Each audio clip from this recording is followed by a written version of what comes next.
ચાલો હવે જોઈએ સ્વાધ્યાય 5.11 એક પદાર્થની યામ પદ્ધતિની z અક્ષ પર ગતિ સીમિત રાખવા f જેટલું અચળ બળ લગાડવામાં આવે છે જે સદિશ f બરાબર -i caret plus 2j caret plus 3k caret newton છે।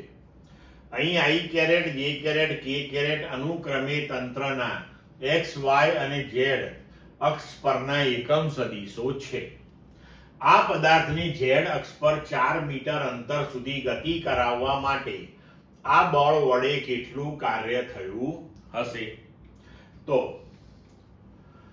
તમને બળ આપ્યું છે સદિશ f બરાબર -i caret plus 2j caret plus 3k caret newton.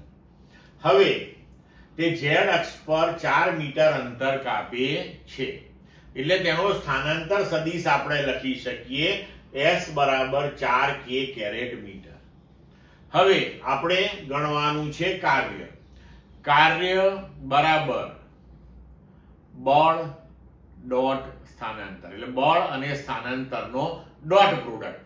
તો હવે આપણે લખી શકીએ w બરાબર f ડોટ s બરાબર -i caret plus 2j caret plus 3k caret dot 4k caret. તો અહીં આપણે આને લખીએ -i caret plus 2j caret plus 3k caret dot 4k caret ને આપણે લખી શકીએ 0i caret plus 0j caret plus 4k caret.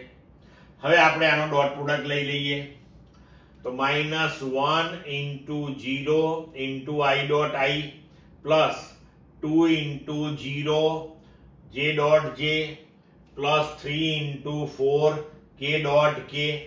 No doubt i dot i j dot j બરાબર 1 છે પણ અહીંયા શૂન્ય સાથે તેનો ગુણાકાર શૂન્ય થઈ જશે।